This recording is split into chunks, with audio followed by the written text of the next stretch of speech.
various time zones, my Sakonauts. I'm Sako Tumi, also known as the Witch of Tylwyth Teg, and today we are talking about meditation in the Witch's Book of Self-Care by Arin Murphy-Hiscock. Come on.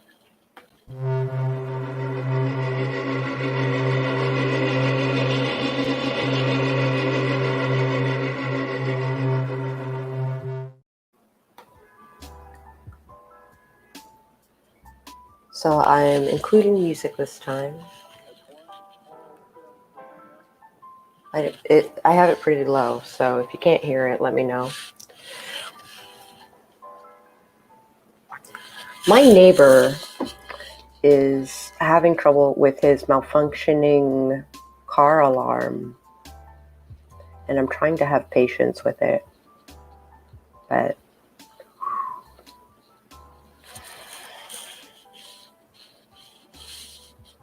God forbid someone be sleeping. He also parked in 2 slots, and the car alarm keeps going off. It's no bueno.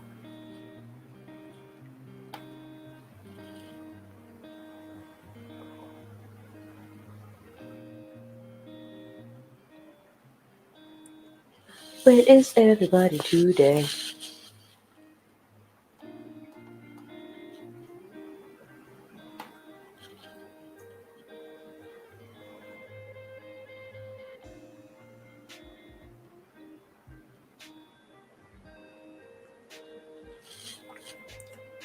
Okay. Self-care card. Or I just wait for a little bit. I'll just wait for a little bit. Or maybe I should do I can possibly do the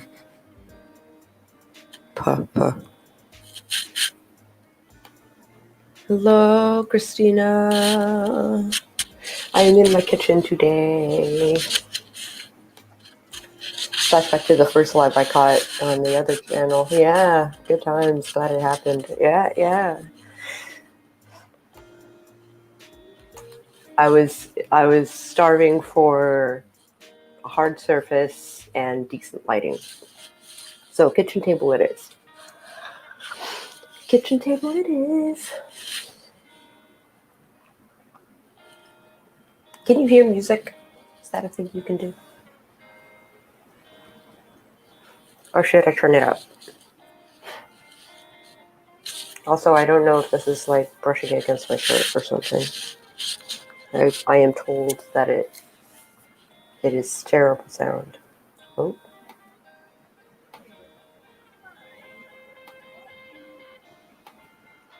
Yep.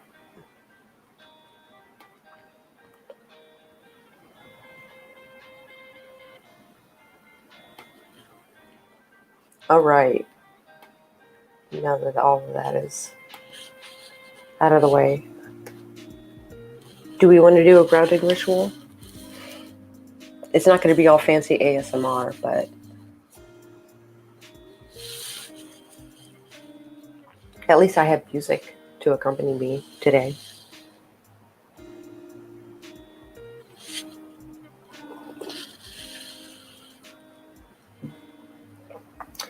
I dig it.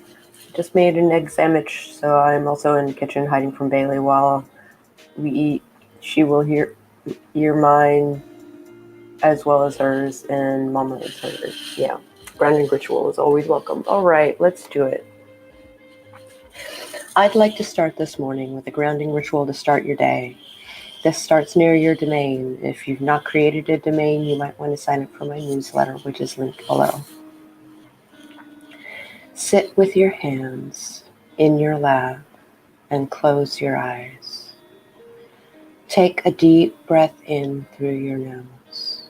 Hold it for a moment. And as you let it out completely through your mouth, let go of the tension from the night and the grogginess of the morning. Take another deep breath in. As you breathe in, imagine you are breathing in pure love As you breathe out, imagine you are breathing out forgiveness.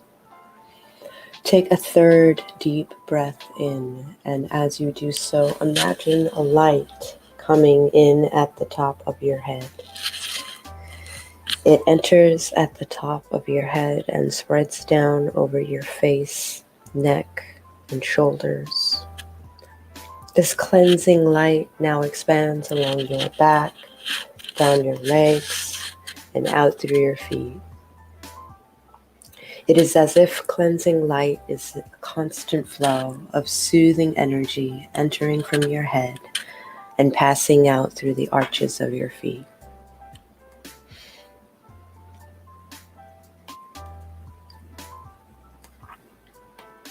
Oh, wrong buttons. You are just outside the door of your domain.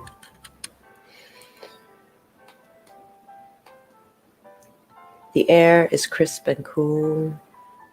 The evergreens sway slightly in the breeze, and the ground has a large patch of moss at your feet. Step barefoot onto the moss. Feel how soft it is. Feel the solid ground underneath. That light coming into your head can now be translated into energy that you can send out your feet. Convert the light into roots and send the roots out the bottoms of your feet and deep into the earth, as deep as you can. The soil is fresh, easy to toil, easy to carve a path down. Feel how anchored you are, how close to the earth. Reach as far down as you can. The earth hugs your roots comfortably, no matter how sharp or curly, no matter how many times they split off. Slowly pull the roots back up the way they came. Your roots slither through the dark, the soil filling in its wake. Pull the roots back into your feet. Convert it back to the light, and let the light filter through you and out the top of your head.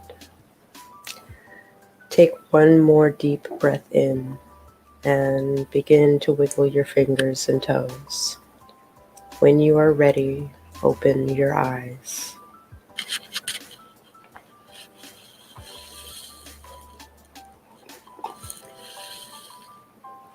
Welcome. If you're just joining us, we just did our morning grounding ritual.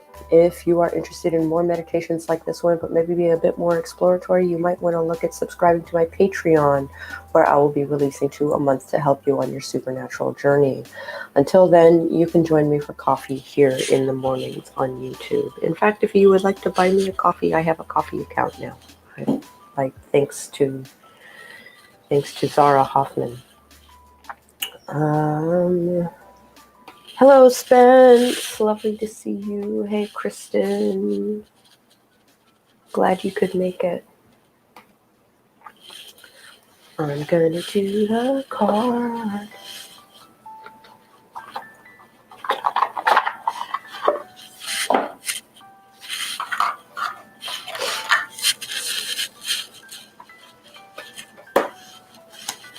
It was weird that we got the Lovers 2 times in a row.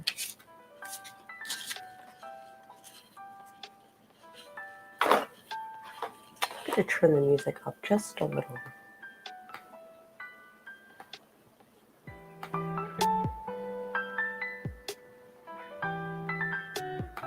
There we go. Is that too loud? Is that okay? Ohio! My nephew and I got back to studying Japanese yesterday. Ohio gozaimasu! Oh, genki desu ka?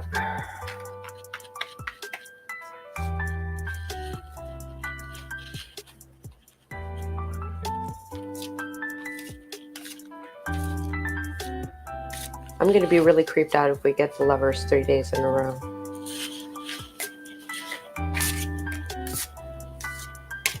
All right. Ooh, the Ten of Pentacles. Good one. If I remember correctly, it is the concept of legacy. Tenki ga ikara. Yeah. Yeah, but that means snow come Thursday. Thursday, Friday, Saturday, from what I understand. Pentacles. 10. All right. Accomplishment and completion. You've reached a point of success on your journey, facing challenges and overcoming them. The foundation for achievement has been laid, and you are now able to kick back, relax, and enjoy your efforts. Contributing your time and talents to your community is appreciated, and they are more willing to support you back. Legacy and tradition are important to you so that you are still able to make an impact after you're long gone. Whether that means making sure your loved ones are provided for or creating a work of art that will withstand the tests of time, you are making a statement of who you are and what you stand for. Wealth circles around you holistically, continually supporting you with love, community, and stability.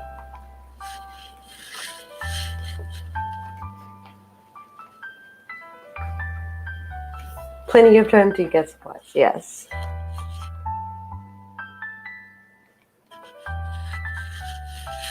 My husband is up and doing things, and I didn't want the music to feed back into and echo into the mic.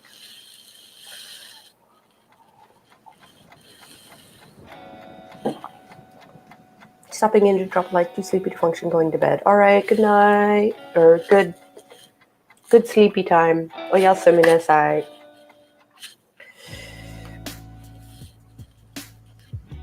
Get some rest, Raven.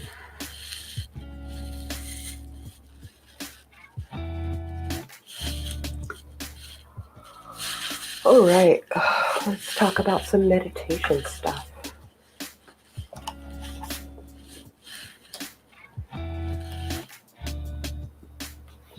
Breathing meditation. Breathing meditation, or breath awareness, is a form of mindful meditation that uses the breath as a focus. Rather than allowing thoughts to float through a quiet mind, this kind of meditation uses the regular pattern of inhalation and exhalation to give your mind something to pay attention to. The easiest way to practice breathing meditation is to just breathe and observe it as it happens. Again, no judgment or imposed control, just breathe. If thought distracts you, release them and return your focus to your breath. Another common form of breathing meditation is to count during each part of the breathing process. For example, inhale for the count of 2, hold for the count of 3, exhale for the count of 4. That's a normal breath. That's not a deep breath. The slower exhalation helps you slow your heart rate and physically calm the body. This is a great way to relax while you're trying to fall asleep. When you breathe, notice your body. How do the mechanics of breathing work? Do you breathe deeply from your abdomen, your belly rising and falling? Do you breathe lightly with your chest barely moving? Can you feel your back expand when you inhale? Remember, no judgment, just observe.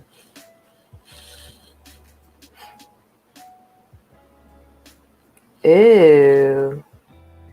Gross. Walking meditation. This is a great technique to use outdoors. It also incorporates exercise and being in fresh air, both valuable additions to your self-care regime. Choose a path. Before you begin, close your eyes and center and ground. Feel the ground under your feet.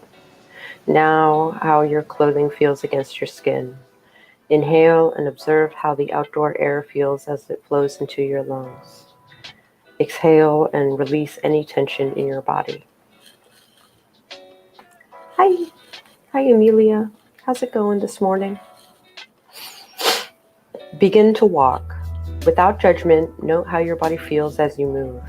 Observe the things you pass. Don't think about them, just note them and let them go. The point of the exercise is to be in the moment. This allows you to work on acceptance of the self and what goes on in your environment independent of you. Focused meditation. I tried Ocean's Halo box bras and it tasted like cardboard and sadness. Blah.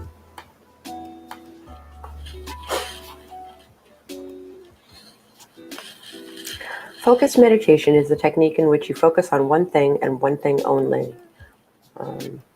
I usually think of people who meditate by staring into a flame. Yes, sweet dreams, Raven. Hello, Amelia.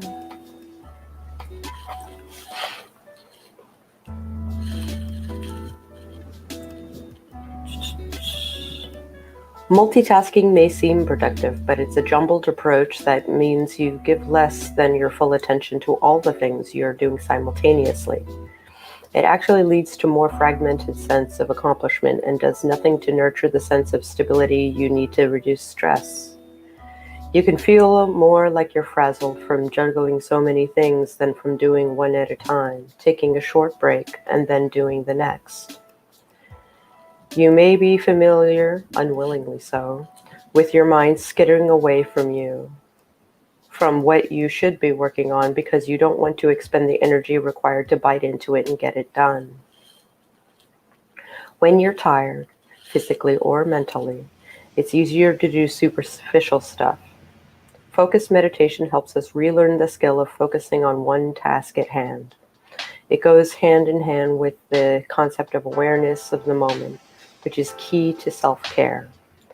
Focusing your attention at the task at hand, eating, reading, exercising, allows you to be aware of all the sensations that accompany that task and offers you the opportunity to examine how you respond to them. This is totally the premise of my friend Devorah's book, Single Tasking. Yep, absolutely. Drinking a cup of tea, a focused meditation. Drink the tea. Note how it feels. Write it down in your self-care journal. We talked about tea with Spence the other day. Let's talk about meditation incense.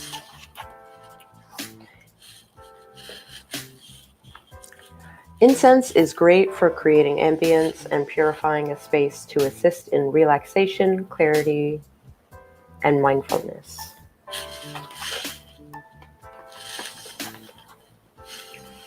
The blends listed here are for loose incense that needs to be burned on charcoal tablets, which can be purchased at ethnic grocery shops, New Age stores, or ecclesiastical supply shops. Simply combine in a small closed glass container and shake to blend. If an ingredient is chunky, for example, dried juniper berries or rosemary needles, crush them in a mortar and pestle first. Don't forget to label the container. And most of them either have you using frankincense or sandalwood as a base.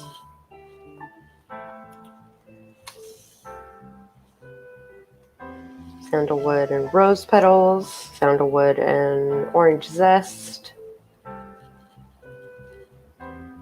frankincense and juniper,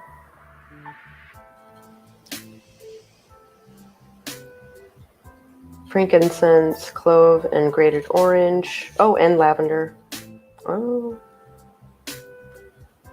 there was a whole other column I didn't see. Yep. Prayer and meditation beads. Many people are familiar with the Catholic rosary, Buddhist malas, and Islamic mizbaha, or tasbih. Prayer beads aren't limited to organized religions, however. Prayer is a way to communicate with the universe, or your perception of the divine spirit that animates it. It is intensely personal, and because of that, there is an infinite amount of variation available to you. The prayers suggested here can be changed as you need to, so that they reflect your current and ever-evolving spirituality. You can also design new prayer beads in different patterns for different sets of prayers as you need them. If you want to make a set of prayer beads infused with intention and energy from the very start, you can make the actual beads themselves, and there's a section about making rose beads. Prayer beads. Oh, hold up. Do you know that the modern word bead comes from the Middle English bede, which means prayer?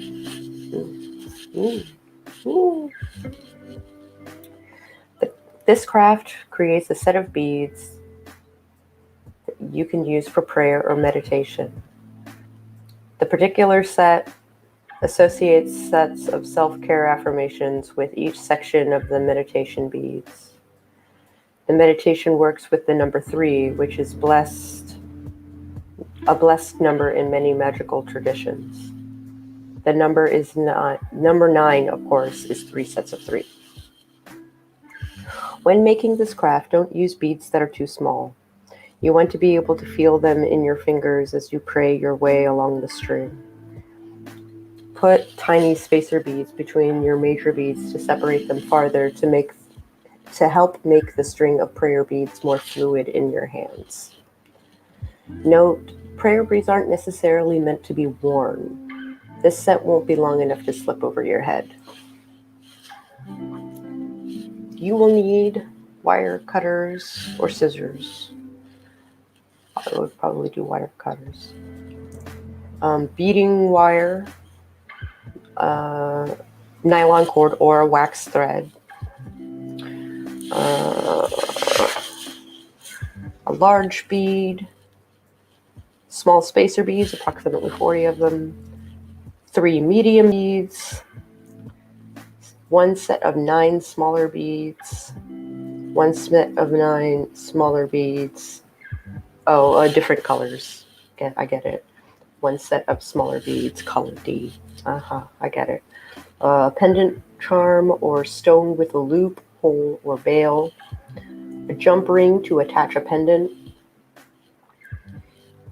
Tweezers or needle nose pliers. Incense of your choice and a censer, and matches or a lighter to light said incense.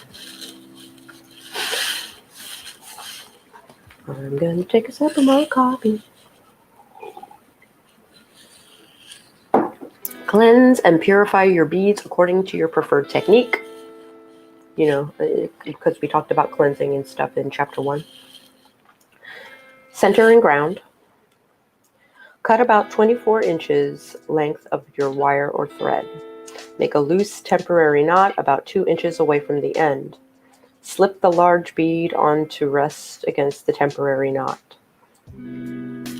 Thread a spacer bead onto the rest against the large bead. Slip one of the medium beads, color A, onto the wire to rest against the space after the large bead. Thread a spacer bead onto rest against the medium bead. Begin threading the first set of 9, color B, onto the wire. Slip a spacer bead on after each B bead.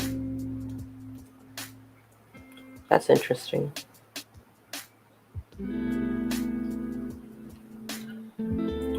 So go ahead and put it all together. When you are satisfied, undo the loose temporary knot and tie the ends together with a square knot. Don't use a granny knot, it'll slip open. Trim the ends, but leave about an inch on each. Use tweezers or needle nose pliers to feed each end back into the beads on one side or another. Use your fingers, tweezers, or the jewelry pliers to open the jump ring slightly with a gentle twisting motion. Loop it through the hole or bail of your pendant, charm, or stone, then over the wire between the final spacer bead and the first medium bead. Press the jump ring back together firmly. Once your prayer beads are done, center and ground, then purify them again by passing them through incense such as frankincense or sandalwood, and say, I bless and cleanse you, beads. Be for me a focus and support in my pursuit of wholeness and leading a blessed life. May it be so, or so would it be. Tips: a dab of clear nail polish can help secure the square knot, which is a great hint. Store your prayer beads in a pretty bag or box away from strange hands and where they could pick up unwanted energy. I guess I should. So I have a mala of tiger's eye beads, but I kind of want to make them into actual prayer beads. So I'm going to find other beads which I'm pretty sure I can get through Michael's.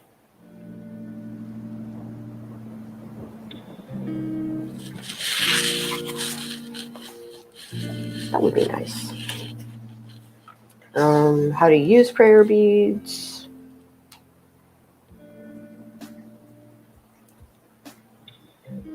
The pendant says, I'm complete.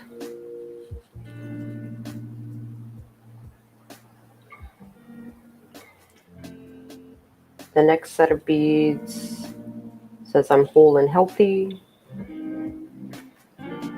Each set of 9 beads, I welcome healing in all areas of my life. Second set of beads represents self-confidence. On each of the 9 smaller beads, say, I welcome growth and opportunity. Third set of beads represents self-love.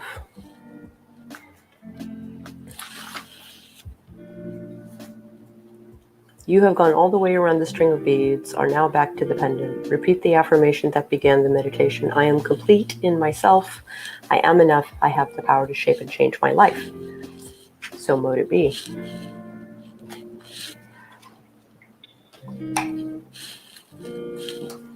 So there was some mention that a couple of people actually had rosaries or had prayer beads.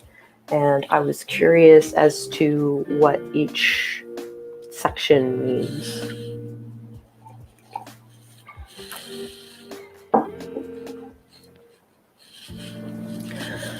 I am interested in making beads. And the next section is how to make beads out of roses. One full rose can have about 30 petals, which will make 1 to 1.5 cups when dropped into a measuring cup lightly, not packed down. Half a dozen roses will yield 8 cups. It may seem like a lot, but the petals will be reduced a lot, first by cooking and then drying. Okay. Depending on the size you make the beads, this will yield various number of beads. Remember that smaller beads will dry in less time. Okay, so Spence has a couple of rosaries. Is that how rosaries work? Is like certain methods of prayer or certain verses in the Bible or anything like that?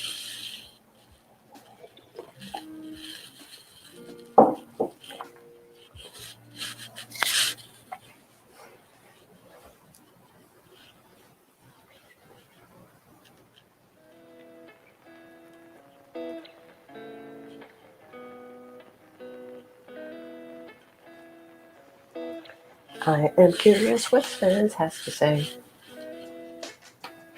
I'm sorry, I think I missed this part. Did it say what kind of beads should be used when making your own prayer beads? No. You can use any kind of beads you want as long as you cleanse them and bless them. You can use whatever you want. I like using tiger's eye. for both my juzu and my mala that I have upstairs. But I might cut apart my mala. I have some skull beads that I kind of want to use. I have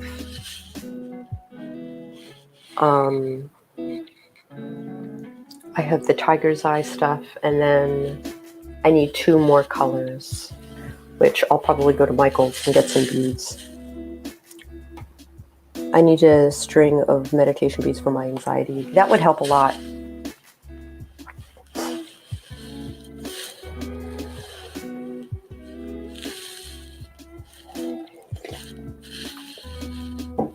It's kind of like having a fidget spinner without having a fidget spinner. And you can use them to meditate. So what if we want to make our own beads instead of buying them, right? Making beads from the roses you have been given for a special occasion is a lovely way to tie that appreciation and celebration into your ongoing magical self-care practice. A rosary has a cross or a crucifix, a big bead, 3 small beads, and another big bead on a little tail. Right, and that's where you start. Then it goes into a loop of the big beads, 10 small beads, big bead, repeat. Okay.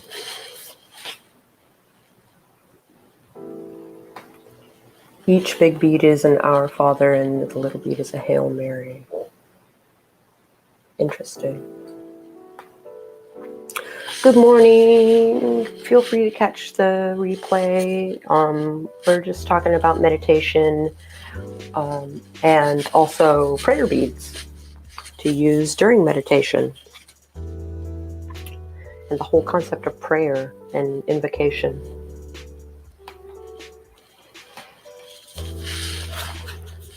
Invocations are more like summonings. But I like to kind of combine it like, oh, person who is awesome and does all these awesome things, please come and work with me. That is the moral of my invocations. Each big bead also signifies a moment to reflect or study on a mystery, which is one of the miracles associated with the Virgin Mary and Jesus' life. That's really fascinating.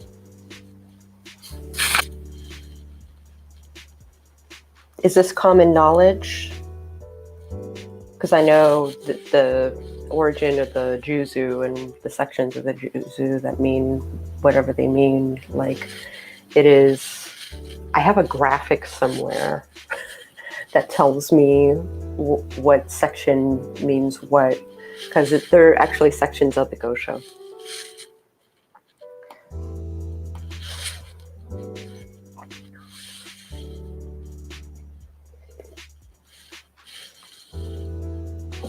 Now, which sections, I can't tell you because I don't know. They're all in Japanese. I have not read the translations in some time. That part is encouraged, and if you're doing it with a group or in a structured setting, it'll be a proper moment with that mystery. If you're doing it on your own, it's really up to you. Gotcha. I think like beads can be really important.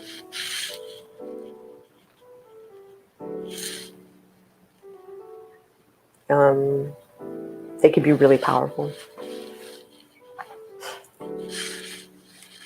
And it really is a self-care thing.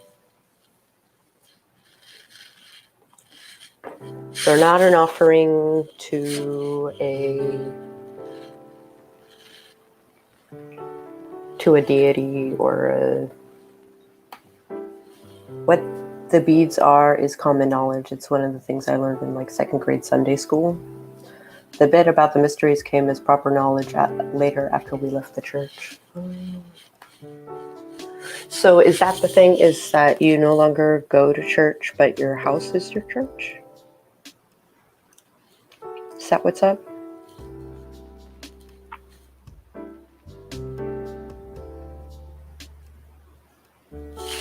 There's no reason why you can't like weave your Catholicism in your witchcraft.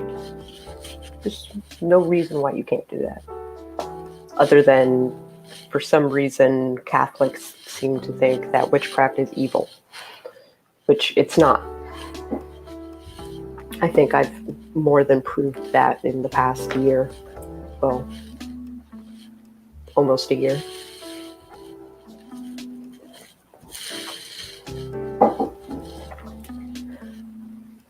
Yeah, Bible would, yeah. Oh, hold on. I have 3. One my sister made for me, one that my grandma gave me to carry on my wedding day. Oh, my heart. And another that was passed out when Gigi's less fortunate ones were handed out. Oh, I follow. Less favorite ones. So she had like a collection. My dad has a collection of Juzu that he just like hands out to people. But he's a leader. So a leader is kind of like a preacher, if I had to, or a priest, but they're not priests, they're laymen. So they are someone that we can look up to as far as our Buddhist practice, and also trust in. Why I was so mad about people suing governments over churches closing. Worship anywhere. Yeah.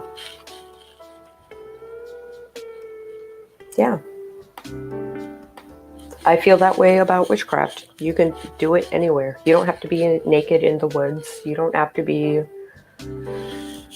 like all fancified and in a group setting and out in the open and all of that jazz. You can just do it in the bath or in the shower or while you're eating or anything like that. I have a lot to say about the Catholic Church and witchcraft. I'm not a historian, but if I were, I would have my dissertation on the bullshittery and sexism around the whole thing. Yes, absolutely. Good, because not a lot of forests in Phoenix. How about the middle of the desert?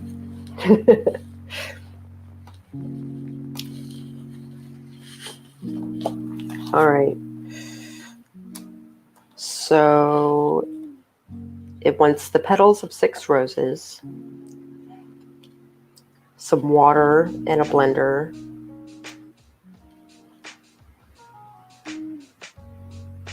knitting needles.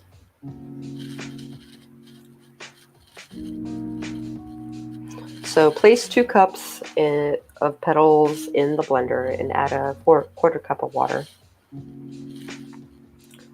Oh.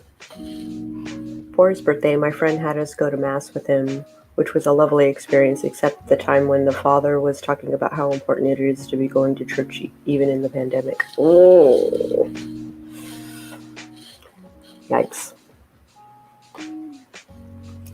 Line of poetry I'm going to use at some point. They used to burn us at the stake, now they just gaslight us. Ooh! It was women having lives and speaking. Yeah. That is a great line of poetry. Spence, I totally get that. Like, yes, I get worship and community helps people, but so does being alive and not killing others, getting others sick.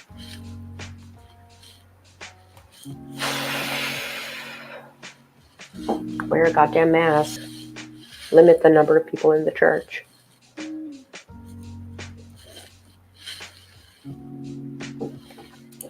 Ooh, with high praise, thank you. Came up with it while ranting with a friend last year. It's gorgeous. Yeah. I might make a topography page where it talks about that, where it uses that quote. If you don't mind terribly. It'll be for personal use. Okay, so blend your petals in water. Alternate adding petals and water. As you add more petals, hold back on the water a bit. You want a doughy mixture, and the more water you add now, the more you'll have to remove later. Scrape out the blended pulp into the saucepan and heat it over medium heat, stirring it with a wooden spoon. Do not let it boil, just heat it to thicken it further. Yeah, it's a beautiful quote. And I'll credit you.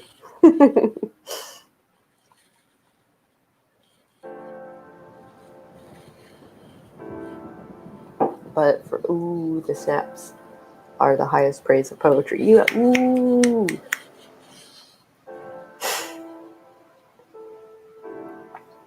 Yeah, it's super beautiful. When the pulp is the consistency of clay, remove it from the heat and allow it to cool enough to be able to knead it. If your rose clay isn't scented as much as you'd like, add a few drops of rose oil and knead it in. Twist off marble-sized pieces and roll them into balls. The beads will shrink to about half their original size as they dry, so plan accordingly. Gently press a ball into a knitting needle so that the point comes out the other side. Then gently slide the bead down the end of the needle. Continue until you have used all the clay to make beads of your desired sizes. Allow a bit of space between the beads on the needle so that the air can circulate between them properly. Okay. Press one of each needle into the styrofoam or floral foam so they stand up to allow the air to circulate around all the surfaces of the beads. Or you can put it in a glass, or you can, I don't know, like just make sure that the air can get all the way around the bead. Spin the beads gently every day or so, or move them back and forth on the needle to make sure they don't dry to the surface of the needle itself. Drying time will depend on how humid or damp your weather is, how much water is still in the clay, how large the beads are, etc. When the beads are dry, slide them off the needles and use them in whatever bead-based craft you would like making your own prayer beads. Don't get these flower-based beads wet. They're not waterproof. I would think, let's see, these flower-based beads can be made with other flowers as well. Look up the magical associations of various flowers you have and see what you can use for specific magical purposes. You can cook different flowers together to make a multi-flower clay, or cook them separately and then combine the beads on your wire as you string a new set of prayer beads. Oh, that's a cool idea, have them be different flowers. If you don't have if you don't have a blender, a food processor will work, which is what I've got. I don't have a blender. Well, I sort of have a blender. I have a bullet, a silver bullet. The blender, not the masturbation tool.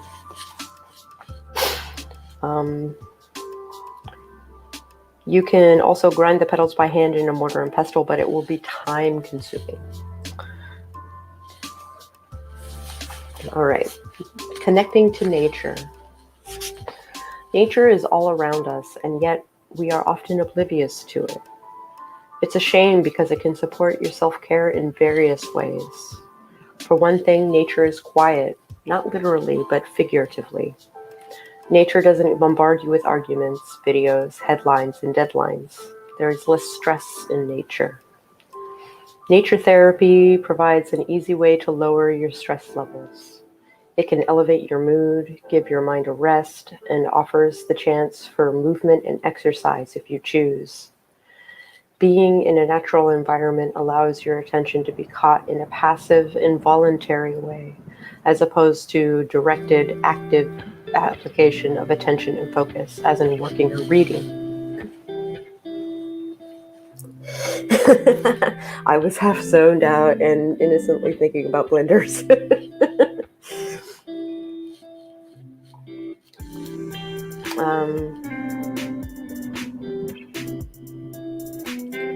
Involuntary attention uses less energy than directed attention, which is why you often return from time spent in the company of nature feeling less tired than you would have if you'd spent the same amount of time in a cinema. Both are enjoyable, but a film requires attention and focus to follow the story and to process all the elements of the narrative. Just being present in nature can reduce your stress levels. So where do you find nature? If you have a backyard, start there.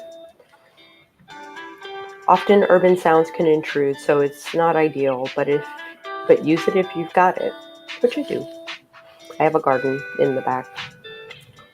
Granted, it's winter, so everything's dead, or sleeping.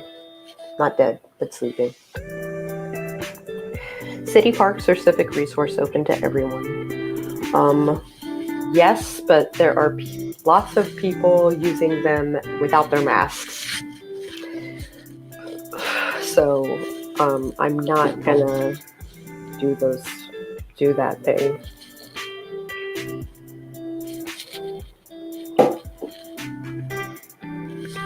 My housing development has a park, has like a national park right on the estuary in the swamp. And yeah. See, if your city or town has an arboretum, I've never had to say that word aloud. Arboretum, or a protected natural area open to the public, schedule a visit. Check to see if there are local farms that host work parties or visitor days. Community-supported agriculture programs, CSAs, sometimes offer produce in return for work on the farm, which can be a terrific experience. I think this is one page. Look for a state or provincial parks within easy commuting distance and schedule a day to explore. Or pack a picnic and your journal and just sit and enjoy the sights and sounds. That sounds like a good idea. I might do that today. Green space meditation. This meditation offers you a moment to reconnect with the magical energies. Oh, there's creative self-care section later in this chapter. Okay. Sorry. This meditation offers a moment to reconnect with the magical energies of nature, even in the middle of a city. Arboretum. Okay. Yeah, I've never had to say that word aloud. Thank you.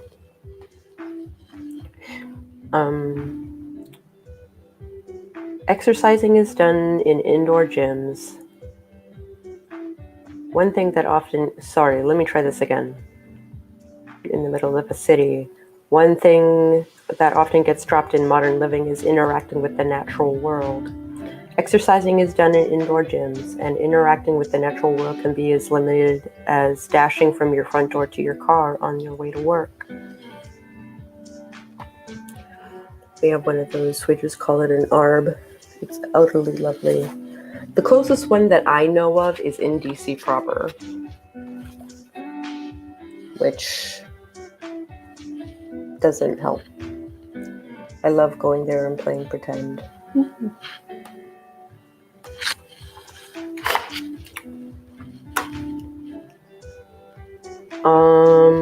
Taking the time to just be present and mindful in nature is a form of magical self-care that is often overlooked.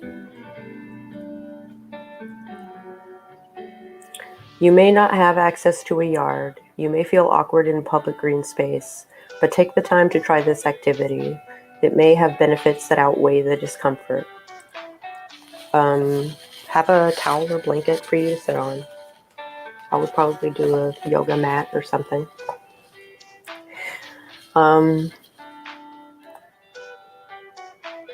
If it's winter, you can forego it and use a bench, a step, or the edge of a fountain or park statue. Sit or lie down, close your eyes, center and ground. Inhale deeply and exhale slowly 3 times. That means do it 6 times. There's 2 stone gazebos I dubbed the High Castle and the Low Castle when I was a kid. Oh, that's so cute.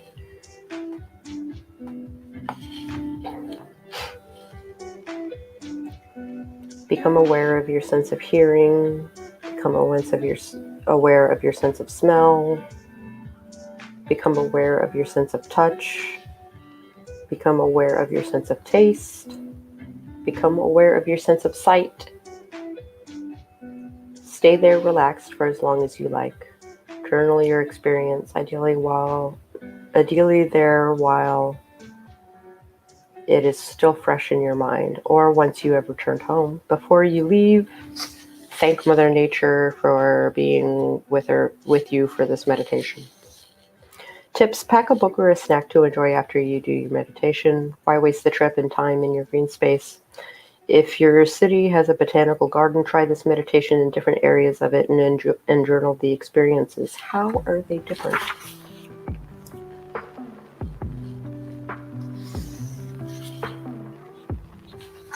Seasonal energies. I think it talks about Hygge without using that word. Attuning to the changing energies of nature as the seasons shift is an ideal way to engage in spiritual self-care. This way, you aren't fighting the energy of the world around you, wondering why you feel restless. We tend to think of seasons as having definite beginnings and ends, which isn't at all true. They blend from one into the other, and while on one hand this is a lovely metaphor for change in life, it can also be a source of stress. When do you put the winter boots away? What do you do when there is still a foot of snow on the ground but it's 50 degrees Fahrenheit outside? The key is to celebrate the blur, the lack of defined beginning and end. Celebrate the shift instead. Focus on the transition itself. To flow with the transition, slowly shift over your decor and wardrobe with mindfulness. The energy of the year shifts as the seasons change. Noticing this and allowing yourself time to consciously adjust to those shifting energies can help reduce stress. Different seasonal energies can call for different methods of self-care. Self-care in winter. Think heavy blankets, cozy clothes, deep, comforting smells, candles scented with spices and pine, eating richer and filling food, drinking hot or warm drinks, watch snowfalls and have a snowball fight or go ice skating. Your outdoor time may be minimal, depending on your geographic location and the severity of the weather, but enjoy what you can in whatever way appeals to you. Self-care in spring. You like to still be cozy, but not as deeply. Lighten up your self-care, both literally, lighter wraps, bedspreads, foods, and drinks, and figuratively, swap heavier scented candles for lighter herbal ones, and so forth. Enjoy lighter teas and warm drinks. The weather may be more accepting of increasing time spent outdoors. Self-care in summer. Reach for very light wraps of cotton or linen and enjoy the breeze and warmth of the sun. English, I know it. Use sunscreen. Enjoy cool drinks, gazpacho, salads with lots of vegetables in them. Stargazing is a lovely activity. Self-care in autumn. Reach for light sweaters and covers again. Wear dress boots, fingerless gloves, and loop light scarves. Wrap your hands around light, warm beverages and return to preparing soups and stews. Enjoy the special kind of golden sunlight that belongs only to fall and engage in outdoor activities like apple picking. There are 2 different ways that seasons are marked. The calendar date, which is generally between the 20th and the 22nd of March, of a month, not of March, and the actual sense of the season arriving. There is a difference between the first day of winter and the first winter day, after all. Sometimes it may be appropriate to perform a ritual or attunement on the calendar date. Other times you may feel moved to do it earlier or later in response to an environmental cue, such as the first robin of spring or the arrival of the seasonal weather.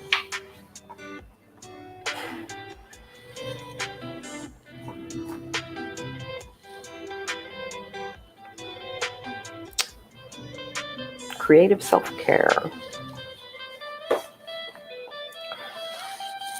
Well, you might talk about creative self-care tomorrow.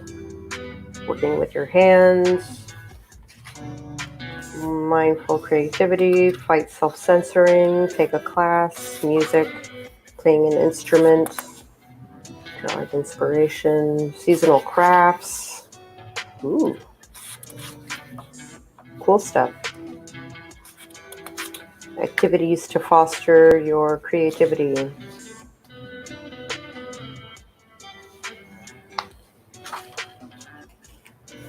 Cool. Yeah, let's talk about... Oh, that reminds me, gotta pull some stewed meat for tomorrow. I need to pull ground beef for Taco Tuesday. I hope that we can have delicious fish tacos for dinner tonight. I hope. I'm excited. Oh.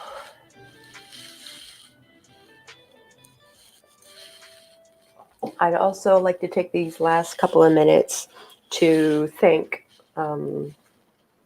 Spence for donating to my coffee just enough money to get a free gift, and that free gift is a signed paperback copy of my book Hope's Chest, which is a supernatural thriller.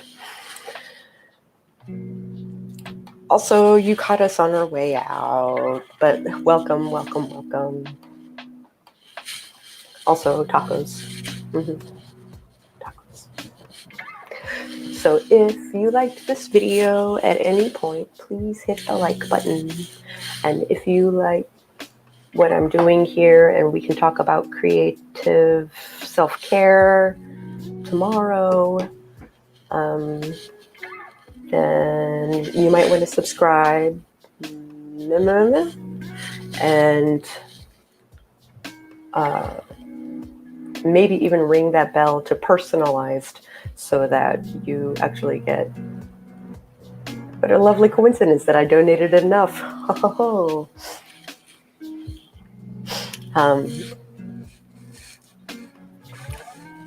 Hooray, hooray, hooray.